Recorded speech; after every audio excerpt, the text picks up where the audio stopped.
In coinage, there became an element of what's called a promise to pay. When you think of the idea of currency and the idea of giving someone credit, there's a trust element in there. The verb comes from to believe, right? From the same, I think, the same Latin origins. So you have to believe that someone is behind it, particularly in a fiat currency, paper currency. You have the belief that there is something backing it up. My name is Eric Hazard. My journey in the world of finance has taken me to exotic lands on ambitious assignments around the globe. I've worked with top professionals and immersed myself in the toughest questions facing the industry. I call New York my home now, but I still do my best thinking when I'm traveling. So when it's time to tackle those tough questions, I like to get out from behind my desk and get into the city.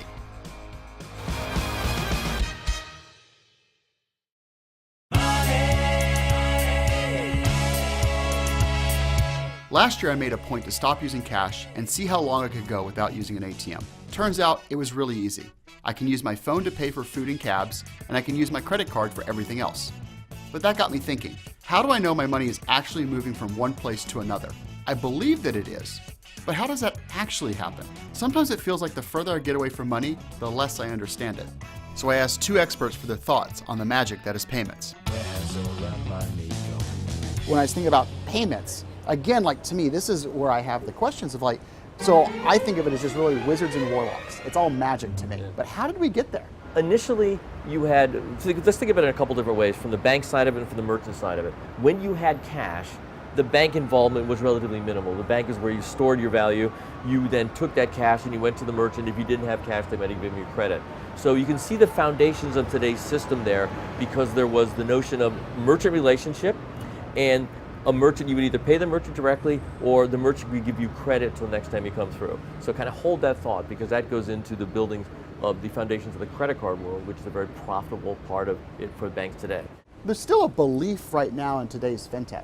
If I use Apple Pay as an example, then I've agreed that I'm going to use Apple Pay to pay, and the merchants agreed to accept Apple Pay for that payment. So I believe that I will use Apple Pay on my phone, and the wizards behind it will take the money out of my account.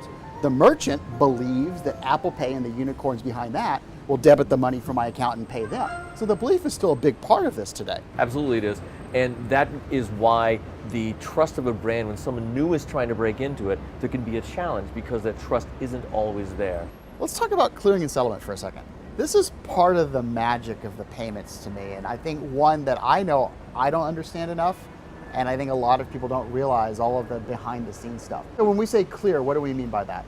The bankers would get together and sit down at a table, and they would say, okay, here are all the checks that I've got, let's clear them. You're essentially determining which debit belongs to whom, which side of it belongs. So here's a check that was given to me, sent to my bank for deposit, and it was drawn on your bank, so that goes in your pile. Mm-hmm. So that's the clearing process of figuring out where all the debits and credits go.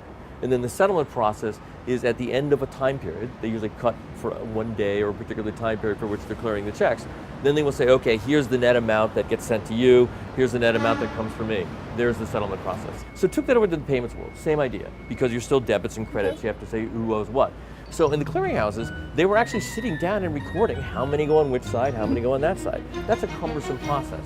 So put in that context of your first spreadsheet, eventually you went to Excel, just lay that over, that same notion as you build it on. And it actually happened earlier in the commercial sense, because a bank has a much greater incentive. Before you got into consumer spreadsheet processing, it was marketed to businesses, because businesses had a much bigger need. Businesses would build their own internal system to capture that. The challenge came, though, is when you started working cross banks from one bank to the other. Then you had to come up with a common system. I have a debit card. I have $100 in my account. Actually, I have $101, but let's keep it simple. I have $100 in my account. So let's say I use Apple Pay at Walmart. It takes $100 out. What is allowing Apple Pay to know that I have $100 in my account and verify that to Walmart? There's something called an authorization process. And authorization is the first thing that happens. Sometimes if you go to, you'll notice sometimes if you go to rent a car, they'll do an authorization and they'll put a hold of $500 or $1,000 against your card, because that's their way of saying, okay, we've already blocked this against his card in case he doesn't bring the car back. The authorization is the first step. In fact, authorization takes place in a fraction of a second. So this is the instantaneous part. That's the instantaneous part, because the whole when does the money really move is kind of irrelevant, because remember, it's all bits and bots on a ledger. on an electronic ledger. So the fact that someone says, okay, he's authorized, and then there's something that's called a settlement that comes through, a memo that comes through subsequent to that that says the transaction's actually taken place. So in the credit card world, there's two things. There's, is he allowed to spend this much money, and has he actually spent that much money? And has he actually spent that much money is when they actually put it on your billing statement. The authorization just says, can he? Is he a good credit? Are there any blocks on his account? So we're getting into now some of the risk controls that are built into this whole world of fast payments.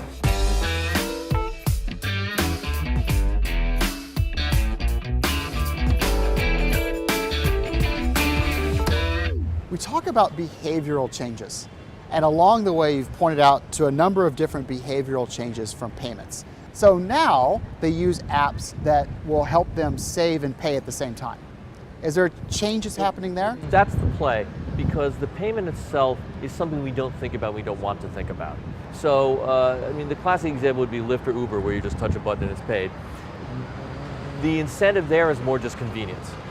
But in other cases, to change behavior, you have to say, okay, you're on your phone and you want to purchase with a particular, purchase in a particular way. Which one gives me some ancillary benefit? It's either ease, which is a benefit because it's taking away a pain, or there's some benefit from using it. But the benefit from using it is hard to get to. It's hard to find a formula that works. Basically, people are just going to pay with whatever is easiest, and the one place that gets driven is by the bank issuer. The bank issuer can give you incentives to use their payment vehicle, to use their card. And then you'll want to make sure that whatever app you use is actually funneling into that card in the back end. Wait, that's a lot. Let's recap. People used to barter for goods. Then they introduced currency, which was based on the intrinsic value of the material, be that rice or gold or magic unicorn dust.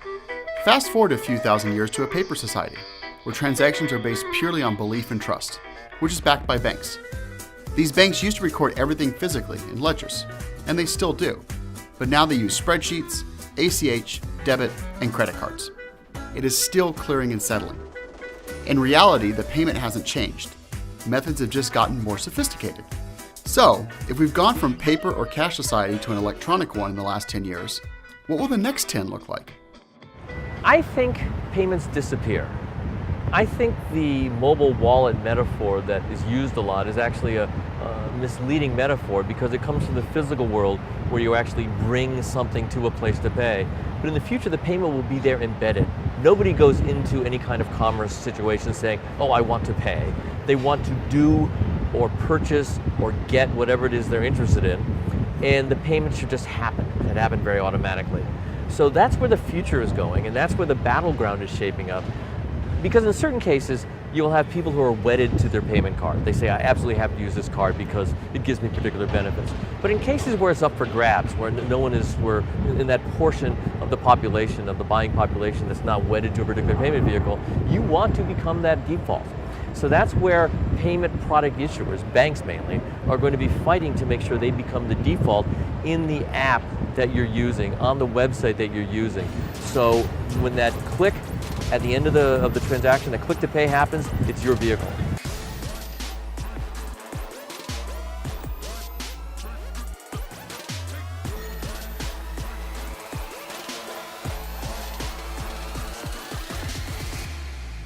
Take this to the bank.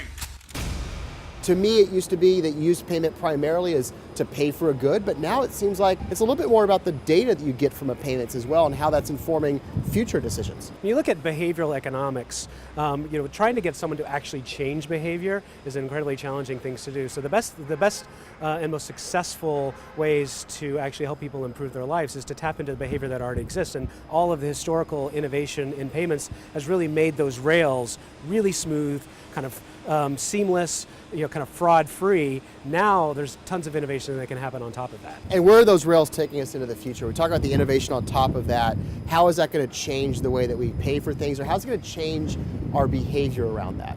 So if you actually take the coffee that we just had, that actually payment now, even though it's seamless, can be something actually much more revealing about me and help me change my future. That signal, the actually swipe of the transaction and going through those rails, allows and can trigger technology to make an investment into your future by actually purchasing equities as a result of you buying coffee.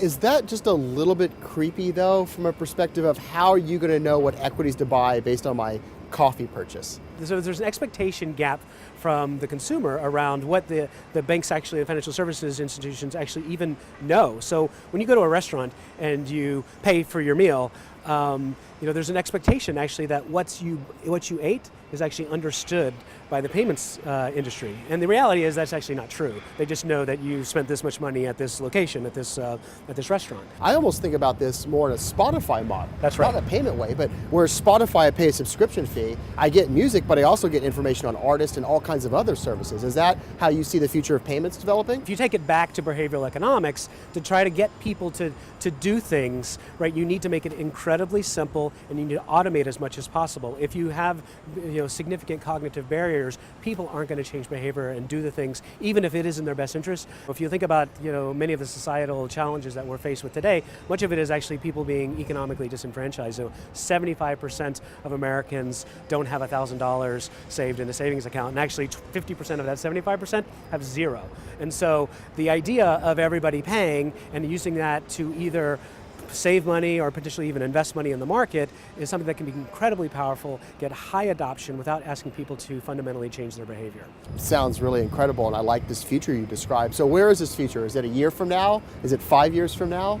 Where do you see it happening? Well, it's happening today. And I think there's a tremendous amount of innovation that's going to continue to happen over the next 3 to 5 years. So what's the barrier right now to prevent the vast majority of Americans from doing it today?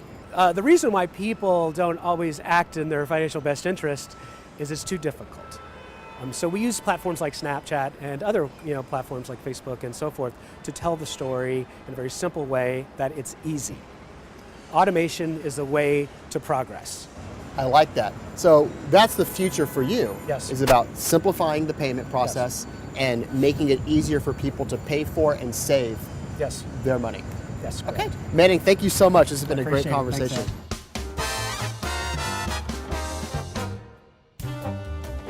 Can you guys get to the center as much as Yeah, to the center of the frame. Yeah. All right. Good. A little more over. You good? A little more. Perfect.